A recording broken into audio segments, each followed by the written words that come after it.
J'ai une question, c'est par rapport à la visualisation. Mhm. Moi, pour ma part, j'ai toujours très bien visualisé ma vie depuis très jeune là. Donc aujourd'hui, je pense avoir atteint mon tableau de visualisation. Comment on fait pour renouveler ce nouveau tableau-là? Parce que là, j'ai comme un blocage. D'accord, c'est une excellente question. Le tableau de visualisation, quand on l'a atteint, pour ceux qui l'ont atteint, comment faire pour le renouveler? Il faut dire que la visualisation n'atteint jamais son terme. On atteint des objectifs qu'on a visualisés, des objectifs spécifiques, mais notre vie n'est pas qu'un seul objectif. Nous sommes la somme d'une infinie d'objectivités que nous atteignons palier par palier. Ceci équivaut à des objectifs spécifiques qui sont atteints. Maintenant, notre vie en elle-même est un objectif, c'est une visualisation qui a un terme. Et le terme de notre visualisation, qui est notre vie, est en fait qui nous préparons à être dans notre prochaine et future incarnation. Que suis-je là de disance? Je suis en train d'expliquer que chaque vie que vous vivez est une préparation de votre future incarnation. Parce que lorsque vous quittez la matérialité, que vous venez à mourir, c'est au niveau que vous vous êtes arrêté, que vous reprenez le processus que vous avez rompu par la mort que vous avez connue.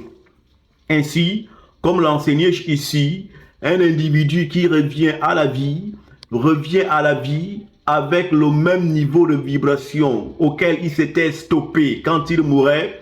Et lorsqu'il doit revenir, il regarde à l'homme et à la femme qui se mbitent une nuit, qui font sexe une nuit, et pendant qu'ils font sexe, pendant cette nuit-là, si le niveau de vibration qu'ils atteignent, l'homme et la femme mélangés, est l'équivalent de l'énergie vibratoire que l'individu avait exactement lors de sa mort, alors là, il entrera dans ses parents, là, il les choisira et deviendra une grossesse qui devra naître dans les temps qui arrivent.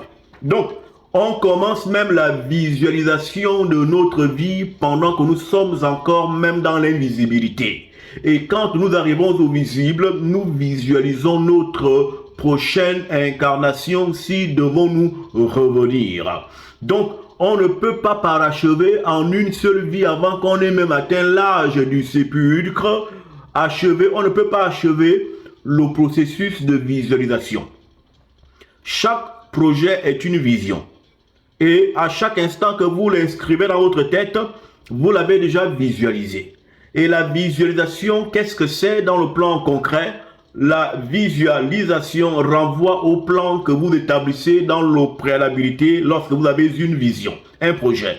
C'est pourquoi Isaiah Ongola, alias Jésus-Christ, disait: qui d'entre vous peut se lever pour construire une maison si dans le préalable, il ne s'est pas assis pour faire un plan et mener des estimations de dépenses sur ce qu'il en sera du projet dans lequel il souhaite s'engager. Donc, cette étape de dessiner le plan, de réfléchir aux moyens qu'il faudra mettre sur pied pour atteindre les objectifs qu'on se fixe, c'est tout cela qui équivaut en fait à la visualisation. Parce que lorsque vous visualisez, qu'est-ce qui se produit? Vous fermez les yeux et vous vivez le terminal de ce que vous êtes en train de vouloir accomplir.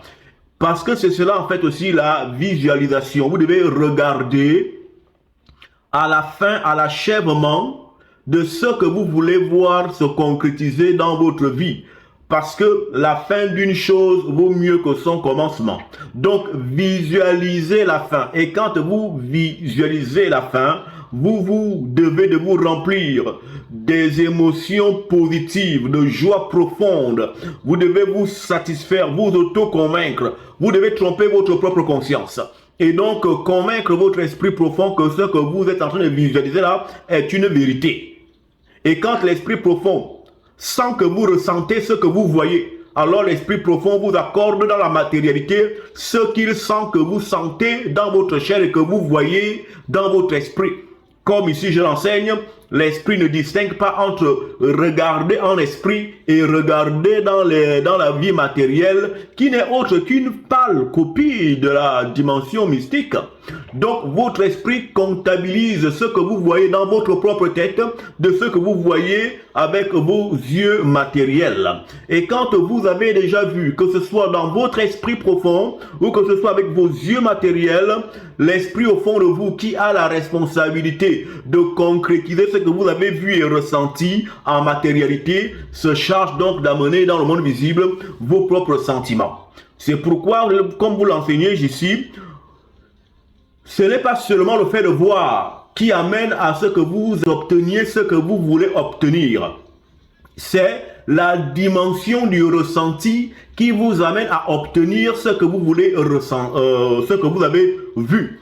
Parce que Dieu est dans le ressenti. C'est pourquoi Kareyo, l'entité des hommes, dans ses manifestes s'appelle la frayeur ou la peur, la crainte. Il faut craindre Dieu. Dans la crainte, il y a déjà un sentiment. Quand vous dégagez un sentiment, ça amène à ce que les choses que vous avez craint se concrétisent et se réalisent.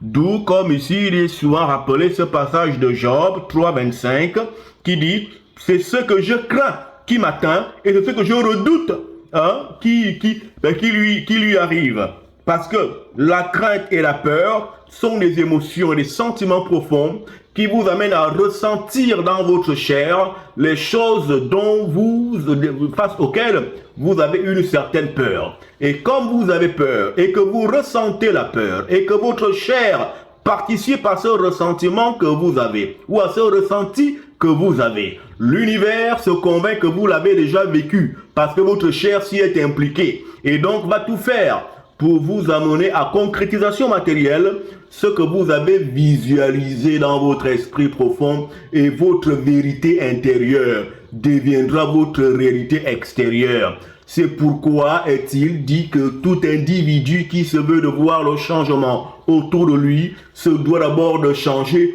au-dedans de lui, car c'est vous qui êtes le changement, parce que les réalités que vous vivez ne sont rien d'autre que la concrétisation de vos propres vérités.